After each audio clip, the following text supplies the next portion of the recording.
Chapter 6. Whoa! It was an act that made them forget their dignity, but no one could blame them. The sight was that astonishing. Next was water. Yudhir changed the energy surrounding the sword. Then the fire melted, and in an instant, a swirling stream of water wrapped around the entire blade. A similar sound to a whirlwind echoed faintly throughout the room. Holding the sword, Yudhir swung it around several times and then slowly advanced. I will demonstrate only this much and prove that this is real water. Does anyone want to touch it? Yudhir watched as the examiners hesitated between preserving their dignity and fear. People are always afraid of what they haven't seen before. They might have seen swordmasters who envelop their swords with energy and archmages who wield elemental magic before. But when the two were combined, even something familiar suddenly felt strange. The examiners were all speechless. No one dared to volunteer. Just as Yudhir was about to withdraw the sword, the examiner seated at the far right spoke up with the first time. It was the man wearing a magically altered face. If no one else will, I will do it. No, you mustn't, you are... In that instant, the deputy commander of the Imperial Knights cried out in alarm, then quickly closed his mouth. It seems my guess was correct.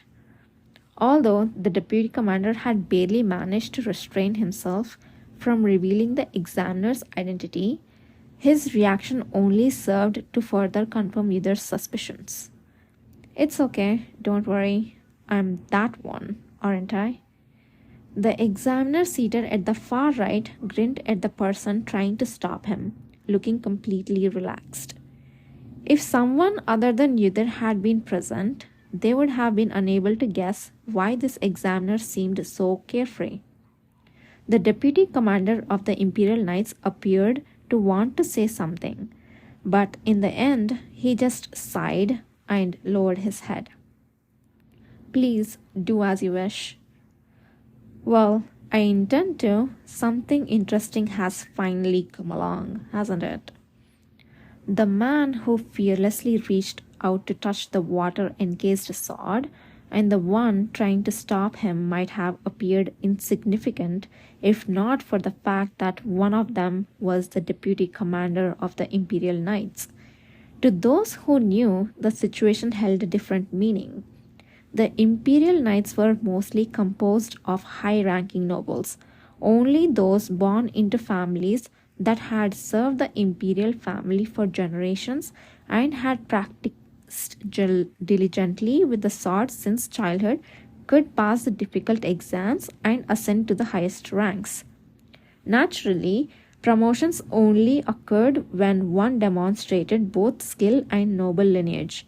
To have risen to the rank of the deputy commander in the Imperial Knights meant the person came from a family of at least a rank of count. So, who was the person before him these individuals bowed and retreated? The answer was simple.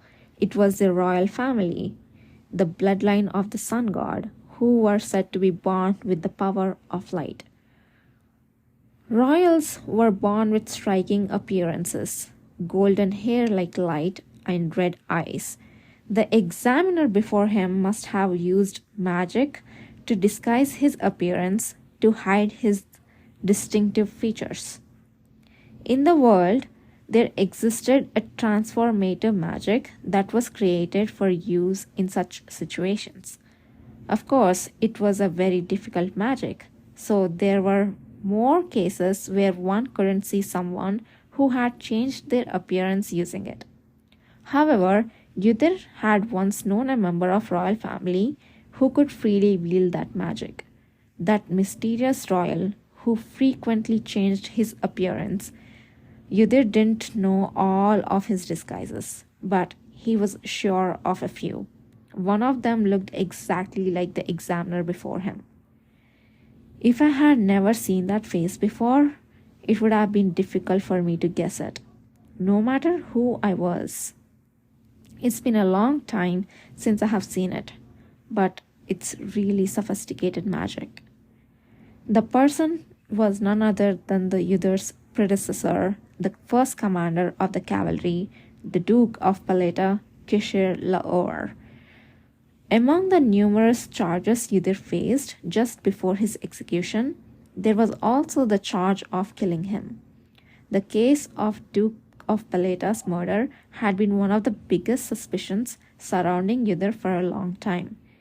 It was also the only case that had left as a burden on his own conscience. That's because Yudhir was indeed the one who had taken his life. It was the first mission he had carried out upon receiving the Emperor's secret order. To think he would meet the man he had killed so soon again, he had thought that if he joined the cavalry, he would have to face him first. But he never thought he would be here as one of the examiners. Yudhir, trying to suppress his complicated feelings, offered his sword to the man who had stood up from his seat. Please touch only the water surrounding the blade, not the blade itself. He had been polite, but his tone was somewhat arrogant, as he had suppressed his emotions too much. The examiner seemed to think so too, as he shot him looks that seemed to say, "What kind of crazy thing is this commoner doing?" However, Yudhir just stood there unabashedly. If the man Yudhir knew was indeed him, he would never get angry at this level. If anything, he might find it amusing. Ha ha ha, how interesting. Yes, just like that. As Yudhir felt an odd sensation, the man reached out without hesitation. He hadn't noticed it while sitting, but once he stood up straight, he was taller than anyone else in the room. While transformative magic could change one's facial features, it was difficult to alter one's physique. Yudhir became more confident in his guess about the man's true identity. Despite his size, the man's movements were not sluggish in the slightest, and they were surprisingly elegant. The moment the man's fingers touched the stream of water swirling around the sword, the examiners collectively shuddered, and the water that touched his hand rippled like ordinary water, splashing forcefully in all directions.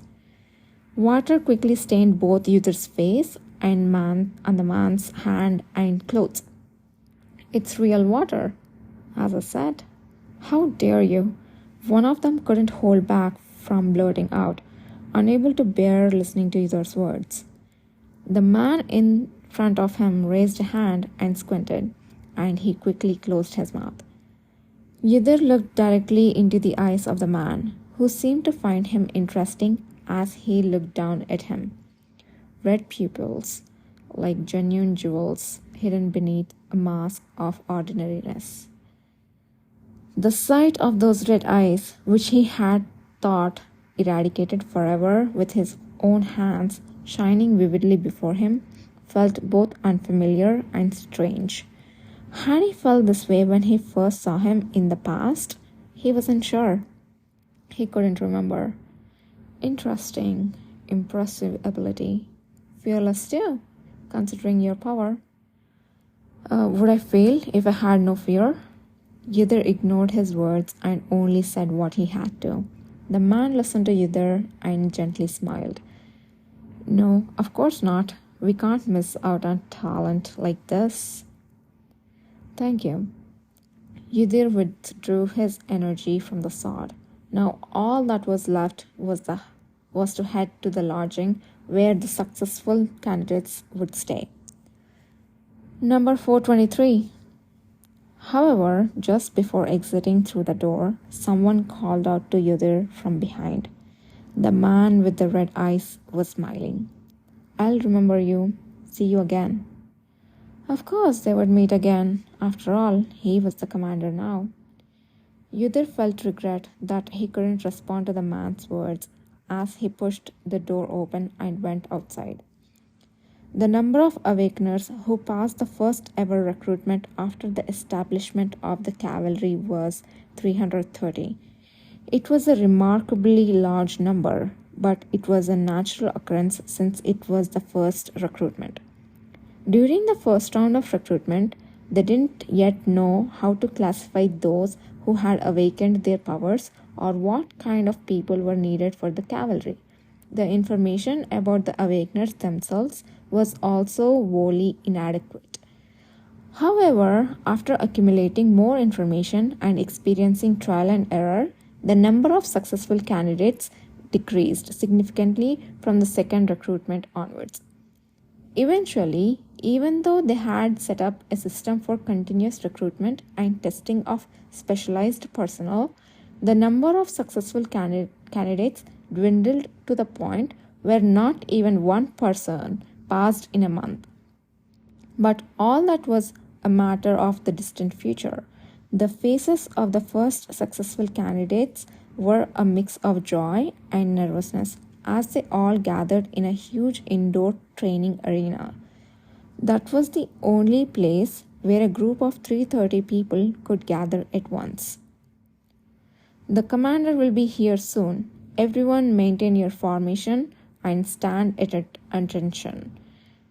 Managing them was not the Awakeners, but the Imperial Knights. It was a newly formed group with no structure, so it couldn't be helped. The knights couldn't help but cast disdainful glances at the assembled cavalry members.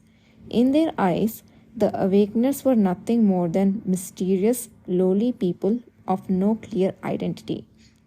Most of the newly accepted cavalry members were intimidated by their glares, but there were also brave ones who brushed them off with a snicker. Look at those gazes. They would die instantly if I waved my hand, right? They would look like they would die after taking only 5 blows from my sword, but they act all superior because they are nobles. Weak and repulsive. They don't know their place. The blue-haired man and women whispered so loudly that it seemed as if they wanted others to hear. The stern-faced knight holding his spear turned beet red. He gritted his teeth, but he couldn't say anything due to the situation. Seeing this, the new members who had been intimidated regained some of their confidence. It was the same scene Uther had witnessed in the past. Hin and Finn siblings. They were quite famous. The blue-haired twins were distinctive for their rumored ancestry, which included fairy blood from their family lineage. They possessed exceptional beauty and remarkable abilities, but their overly unrestrained personalities earned them the dislike of their superiors.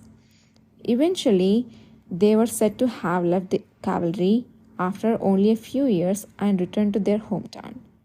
Contrary to their seemingly delicate appearance, as if they could even pluck a flower, they possessed an impressive physical enhancement ability that left a lasting impression on Uther's memory.